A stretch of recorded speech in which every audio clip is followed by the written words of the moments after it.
A unicorn entered the NCAA transfer portal on Tuesday morning in Grant Nelson. The Zags have developed this kind of player before. Can they land another player like him for another go-round? You are Locked On Zags, your daily podcast on the Gonzaga Bulldogs. Part of the Locked On Podcast Network. Your team every day.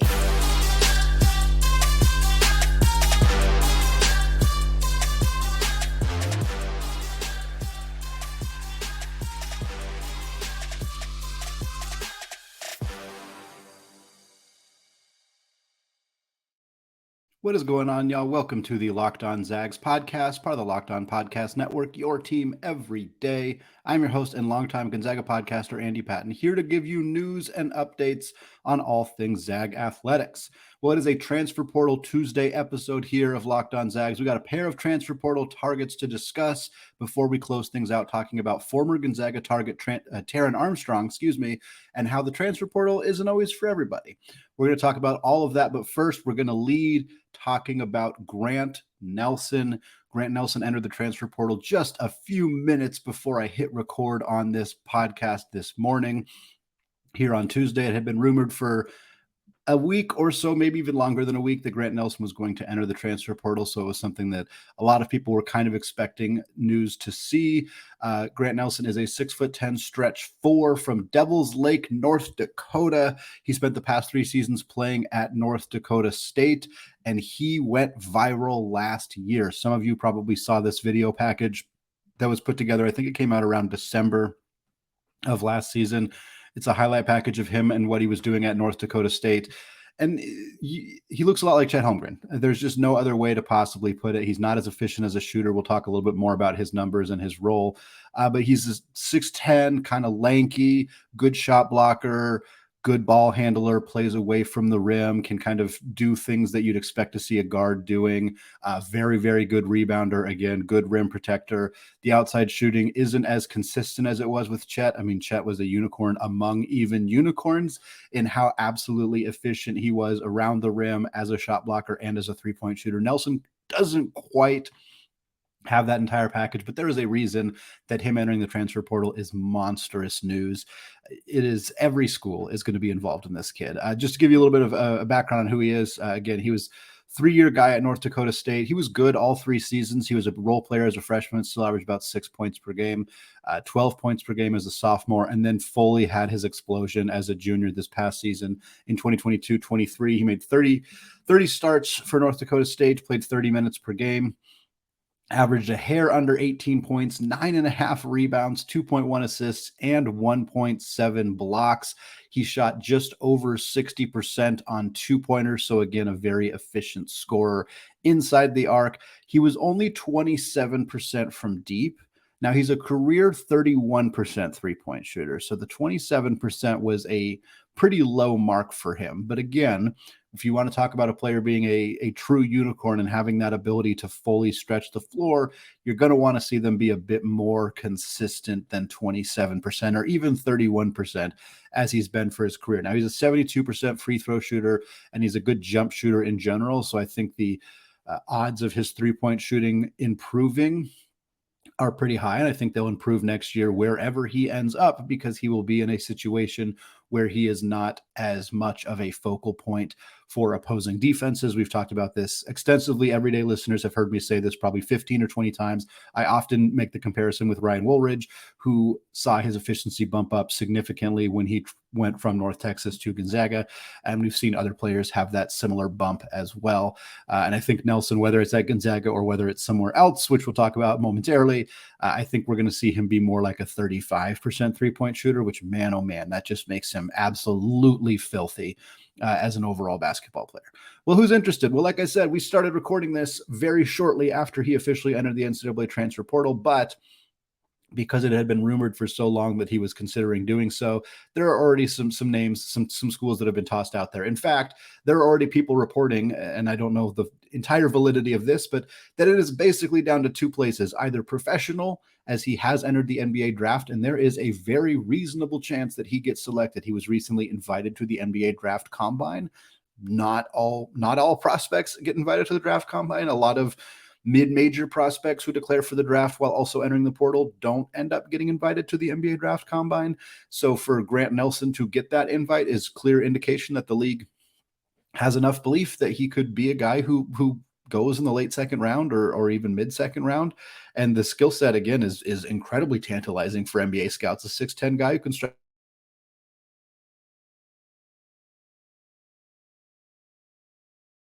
mechanics, all the testing on the athletic ability, all that stuff.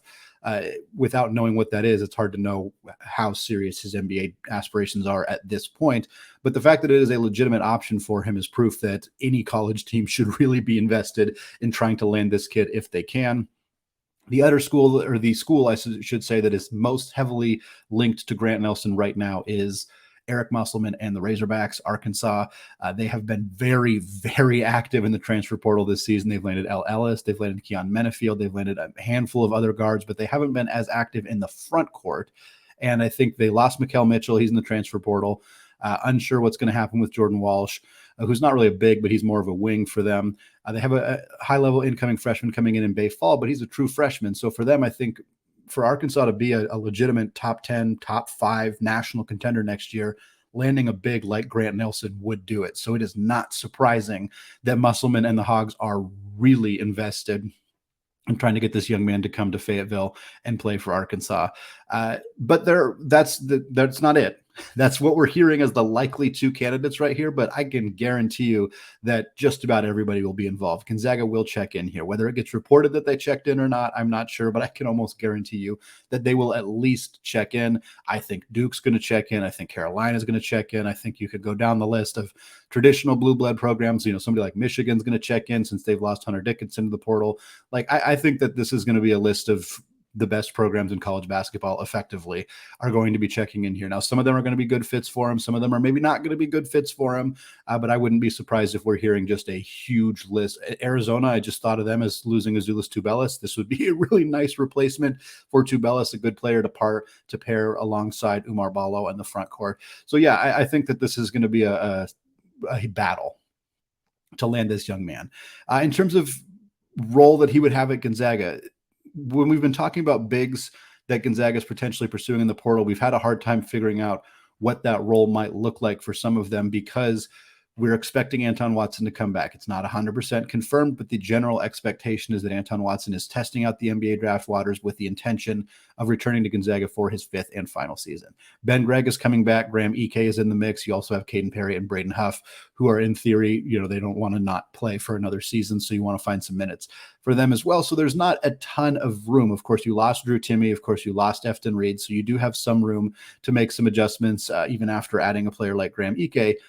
But Grant Nelson, he's not going anywhere unless he's playing 30 minutes a night. And for Gonzaga, he's good enough that he should play 30 minutes a night, but it definitely disrupts what they have in the front court to the point that I'm not sure that they would actually be able to figure out a way to make this work. Nelson's 6'10". Again, he's a good shot blocker. He's not huge, though. I think he would be a rim protector for Gonzaga in a way that they don't currently have on the roster. But can you play Grant Nelson and Anton Watson and Graham Ike and Ben Gregg together? I'm not sure. I'm not sure that there's enough minutes to go around. Somebody's not going to get very many minutes. I'm not sure who that would be. I'd be disappointing to see Ben Gregg play less or not more than he played last year. I hope that would not be the case. Maybe they could play him more at the 3. From an athletic perspective, he's got some work to do there. I think he could capably do that if they needed him to. You could maybe try Anton Watson at the 3, although I'm not sure about his outside shooting, if it's consistent enough to do that. Of course, Graham Ike's health is absolutely a question here as well. If he's not fully healthy and going to miss some time, that opens up more of an opportunity for somebody like Nelson to come in. But I do think that Grant Nelson's would fit really well at Gonzaga in the sense that he's the kind of player that Mark Few has developed and has produced, and they have had so many success with stretch 4s, stretch 5s, guys like, obviously Chet Holmgren is the most notable example, but guys like Kelly Olynyk, guys like Kyle Wiltshire, who can kind of do a lot of different things, can play a little bit more like guards, even though they are also traditional bigs as well. So there's an obvious fit in terms of the kind of player Gonzaga has produced in the past and the kind of player that Grant Nelson is, but is not as obvious of a fit on the current roster, which is okay. It's not a bad thing that Gonzaga has depth in the front court. Like, you want that, but it does make them a little bit less likely of a candidate to actually land Mr. Nelson. Now, if Watson were to officially decide, hey, I'm done, I'm going to go move on and play professionally, which again, I'm not expecting to happen. But if that were to happen, suddenly I think a player like Grant Nelson would become a lot more interesting, because then you'd have Nelson, Ike, Greg, and some combination of Perry or Huff in that kind of fourth big spot. There's all of a sudden more minutes to go around. They're weaker without Anton Watson. Obviously, Anton Watson's very, very good, but that would make it more likely that they could land a player like Grant Nelson. I don't think it's particularly likely they land him without somebody else leaving, and I don't really want to see anybody else leave. So that's kind of the overall report there. But should something happen, or should Gonzaga be involved here, it's definitely worth keeping an eye on, because he is very, very talented. Well, we've talked about this already, but the backcourt is a more pressing, immediate need for the Zags in the transfer portal. And next up, we're going to talk about a graduate transfer that could help Mark Few's team right away. More on him after a word from today's sponsor, FanDuel. Grand slams, no-hitters, and double plays are back, and there is no better place to get in on the MLB action than FanDuel, America's #1 sportsbook. That's because right now, new customers can step up to the plate with a no-sweat first bet up to $1,000. Just go to FanDuel.com/lockedon, sign up, place your first bet, and get up to $1,000 back in bonus bets if you do not win. Maybe you Zag fans want to bet on Marco Gonzalez to get a win for the Mariners, or perhaps you want to bet on Eli Morgan to get a save for the Cleveland Guardians. Either way, don't miss your chance to get a no-sweat first bet up to $1,000 when you join FanDuel today. Just go to FanDuel.com/lockedon to sign up. FanDuel, an official partner of Major League Baseball. All right, segment 2, still Andy Patton, still Locked On Zags. I want to thank all of you for making Locked On Zags your first listen every day, and remind you, everyday listeners, this week on the show, we're going to continue to look at the transfer portal. We're going to continue to look at who Gonzaga could add to the backcourt, and we're going to continue our season in review series, looking at every player on Gonzaga's roster last year and what their future may hold in Spokane or elsewhere. But for now, we're going to talk about another player the Zags could pursue in the transfer portal here. And it's another player from Utah Valley. For those of you who listened on Monday, you everyday listeners, again, thank you to all of you. On Monday, we discussed Aziz Bandago, the big man for Utah Valley. But Utah Valley has seen multiple players enter the transfer portal just in the last few days, unfortunately for them, after head coach Mark Madsen moved on to take the head coach job at Cal. We've seen Utah Valley kind of lose some of the talent that they had from last year's very, very good team. And that includes combo guard Tre Woodbury. And that's what I want to talk about here in the second segment. Woodbury is a 6'4" combo guard from Vegas. He began his college basketball career at UNLV way back in the 2018-2019 season. That was a long time ago, folks, that season happened. That was the Killian Tilly, Rui Hachimura, Brandon Clark team. Woodbury, 22 games at UNLV as a freshman, 6.3 minutes per game, and pretty quickly transferred after that. 1 year, didn't get a big enough role, decided he wanted to move somewhere else, went to Utah Valley, and has spent the last 4 seasons at Utah Valley. Wait a minute, Andy, he's played 4 years at Utah Valley and 1 year at UNLV. Yes, but in the 2021-22 season, he only played 2 games because of an injury. So there's really not any strong indication he shouldn't get an extra year of eligibility as a graduate transfer. I have seen a few people tweeting that they're not sure if he's going to get an extra year of eligibility. I don't know the validity of some of those tweets. The NCAA is a bit inconsistent and hard to read, but if a player only played 2 games in one of their seasons, you would think that they would get an extra year after that. So I imagine that there's 1 year of eligibility here remaining for Tre Woodbury. But if not, obviously he would then be moving on to his professional playing career. Woodbury was a guy who continued to develop at Utah Valley and kind of had a bigger role every year and year and year. And of course, that kind of crescendoed with a very excellent 2022-23 season for the Wolverines. 37 games as Utah Valley advanced deep into the NIT. 36 starts. He played about 31 minutes per game. He averaged 13.8 points, 5.9 boards, 4.7 assists, and 1 steal. Always like guys who are around 5 or 6 boards and 4 or 5 assists. Nice to see people who just kind of blow up the stat sheet the way that he did. He shot 49.2% on 2-pointers and a very excellent 39.5% on threes. That was on 4.5 attempts per game. So he's a lighted up, knockdown 3-point shooter, also a good rebounder, also a good facilitator, had decent defensive metrics as well. and shot 73% from the free throw line. Looking at Utah Valley's box scores and looking at some of the big teams that they played, there are some instances of them playing better teams and him not playing all that well. It's always worth noting. I remember this was a criticism of Malachi Smith that ultimately ended up being kind of meaningless, so I don't know how much it matters. It's also worth pointing out that while I don't think the Oregon Ducks were a particularly great team last year, Tre Woodbury put up 24 points, 9 boards, and 6 assists against them, so I'm not too worried about his ability to perform against high major programs. He also went absolutely nuclear in the postseason for Utah Valley. I mean, insane. Combining these conference tournament games and the NIT games that Utah Valley played, that's 6 games that Tre Woodbury played in the playoffs last year. He averaged 19.7 points, 8 rebounds, 6.2 assists, shot 61% on 2 and 50% from deep.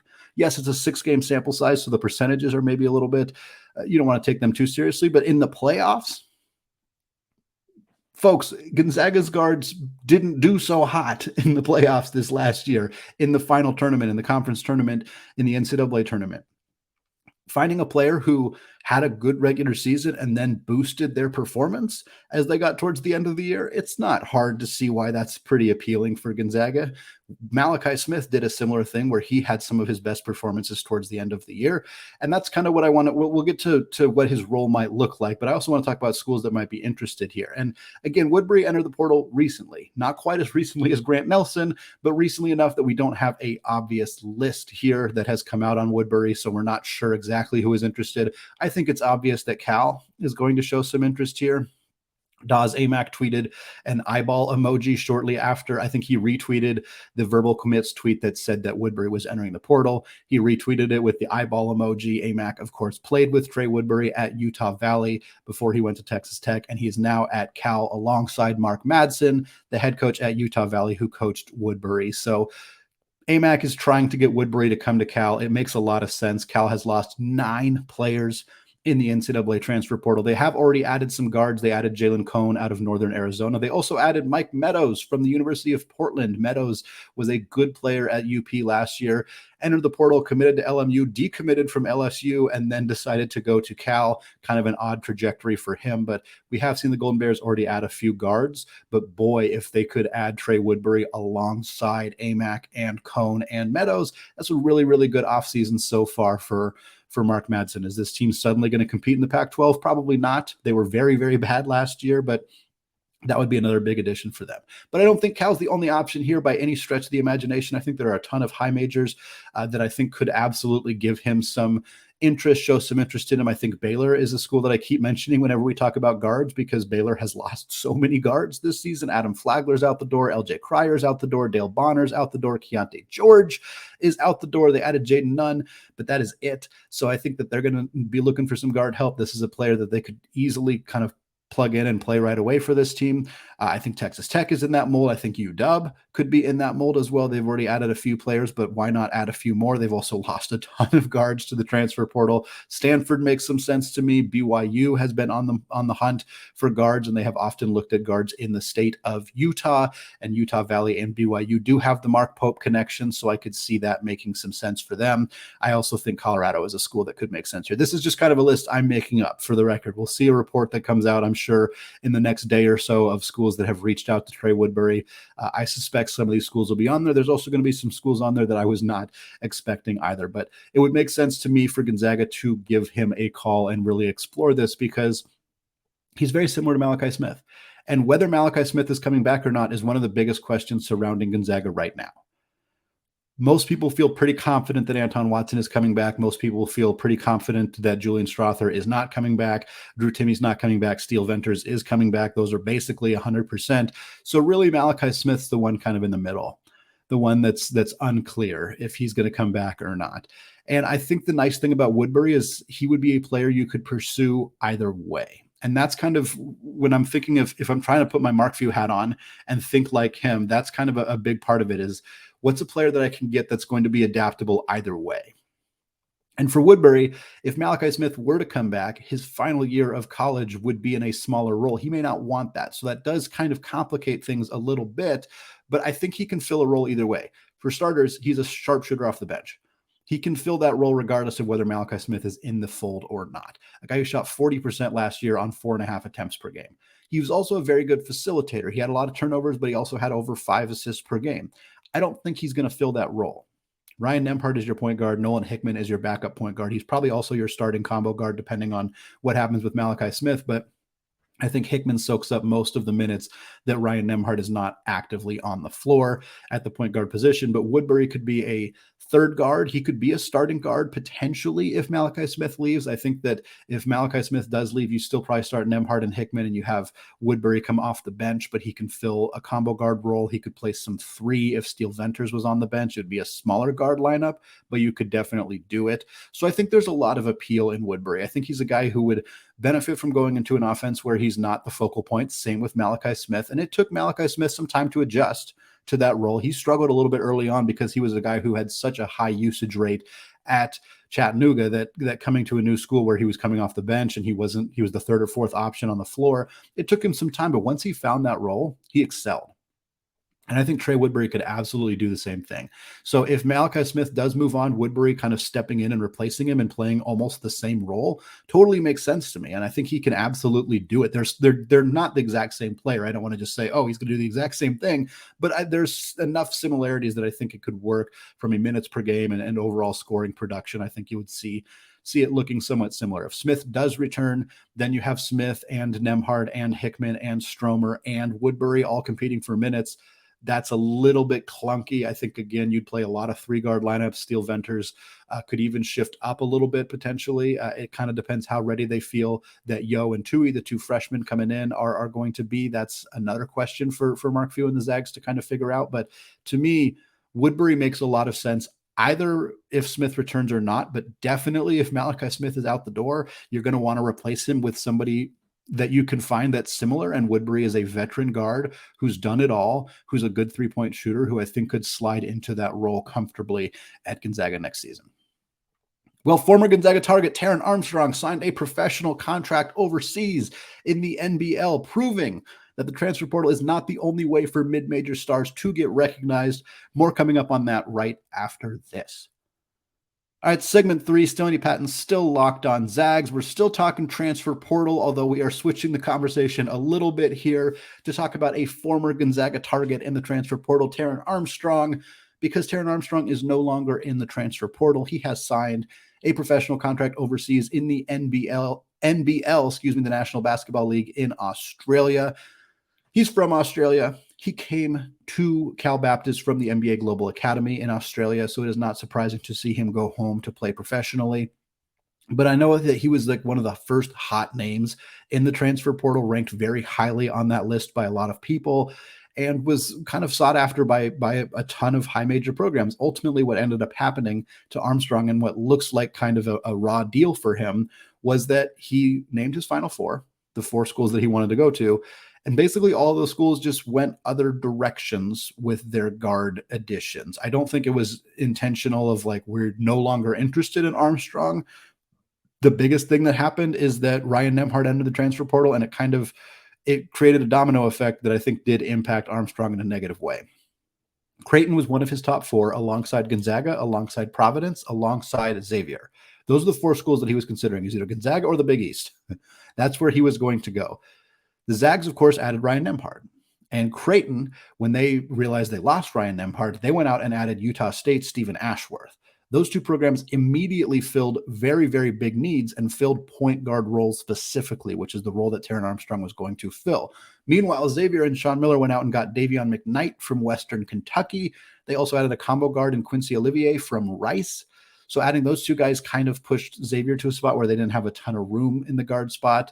Providence didn't make a ton of additions. They did add Justin Fernandez from George Mason. He followed his coach, Kim English, who took over as the head coach at Providence, following Ed Cooley taking over at Georgetown, of course. But so for Armstrong, I think he kind of just saw some of his opportunities dry up. Reportedly, he had figures in mind for an NIL opportunity, as he should have, as every player should have in mind. But for him, he was always kind of eyeing the professional route as well. He knew he could go back to his home country. He could play professionally in Australia. He could make money doing that and live at home and do whatever he wanted to do in Australia. And I think for him, The opportunities for college basketball were, where can I go that will increase my chances of getting drafted, and where can I go where I can make some money? And those opportunities just didn't show up for him. In part because other schools made other additions, in part because maybe some of the schools he thought would be interested were not interested. But he pivoted and he made another decision. And I think we focus so much on how mid-major players, the best avenue for them for success is to transfer to a high major and then blow up there. And look, it has worked. Marquise Noel was the darling of the NCAA tournament at Kansas State. He started out at Little Rock. He started out as a mid-major player. Baylor Shireman was one of the best players for Creighton last year. He started out at South Dakota State. Sule Boom for Xavier. He was at USF. He was at San Francisco. Then he was at UTEP for a couple of years, and then he went to Xavier. So that's just 3 of 1,000 examples. Of course, Malachi Smith's in that conversation as well, but there are some like really high-level starting guards in the NCAA tournament at some of the best programs who came from mid-major schools. It is a clear way for these young men to get discovered to boost their NBA draft stock, but it is not the only way. We talked about Grant Nelson. Grant Nelson's going to enter the draft, and he could get drafted out of North Dakota State. That could happen. It doesn't happen all that often, but it could happen. We've also seen players do the opposite. Brandon Podziemski is a great example of this. He started his career at Illinois. He played like 2 minutes per game for the Illini, transferred to Santa Clara, starred at Santa Clara last year. Now he's going to get drafted. I mean, it's not if. He is going to get drafted this year. And so there are multiple different ways to do this. The transfer portal creates opportunities for players to move up a level and get more exposure, to move down a level and get more exposure, but it is also not the only option. And in an era now where going overseas doesn't just mean you disappear completely out of the basketball lexicon. You're not just gone when you go overseas because of social media, because of just the ease of being able to watch video and watch tape and learn about players. Armstrong could go to the NBL and still come back and play in the NBA. I mean, LaMelo Ball did it. Like, there's some really high profile players who have done it because that they just didn't want to go for whatever reason. They didn't want to go to college. They didn't get the amount of money that they wanted, et cetera, et cetera. So for Armstrong, it's kind of, again, for him, it's a simple enough story of, hey, he's an Australian player who wants to go back and play professionally in Australia. If that leads to an NBA career, great. If not, great. He's still in Australia. And I think that is the crux of the story. But it is worth pointing out that mid-major players do not have to have a good career at their small school, enter the portal, go to a big school, and then try to go to the NBA. That is not the only path. Grant Nelson is potentially proving it if he goes to the NBA straight out of North Dakota State. Taran Armstrong is potentially proving it. He may not ever be an NBA player. I don't think that, like, there's not a guarantee that he is. I'm not sure that he is. But if he wants to be an NBA player, he chose to go a different route to potentially get there. And I think that's good. And I'm a huge college basketball stan and a fan, and I want to see the sport grow and succeed as much as possible. And I don't think there's any doubt that Taran Armstrong starting point guard for a Big East school probably makes college basketball a little bit better. But at the end of the day, I think it's good that these players have other opportunities, because he could have just gotten squeezed out completely and either had to go back to Cal Baptist or transfer to a similar small school and not really get what he wanted. But he realized, hey, I'm not finding the opportunities I want. I'm going to explore another route. And I'm glad to see players continuing to make those decisions and have that autonomy and be able to do that, because I think that at the end of the day, you just want these guys to find the best opportunities for themselves.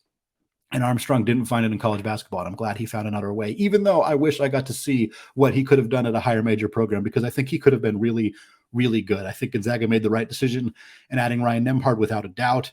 But I'm curious what would have happened had he been able to go either there or Creighton or any of those other schools. But again, it's happy to see these guys find opportunities, even if it's outside the scope of college basketball. All right, that is going to do it for me today. We got more transfer portal stuff coming up later in the week. We're, of course, going to continue our season in review series. We're going to talk about Rasir Bolton here very soon, how his college career ended up, what his professional future might look like, all that coming up later this week right here on the Locked On Zags podcast, available wherever you get your podcasts. Don't forget to check it out on YouTube as well. Just go to youtube.com, search Locked On Zags, hit that big red subscribe button. While you're there, go search for the Locked On College Basketball podcast as well. We are so close to 1,000 subscribers, folks. That is the big number for us. So if you haven't done so yet, go find Locked On College Basketball, hit that subscribe button. We would very, very much appreciate it. All right, thank you all for listening. And as always, go Zags.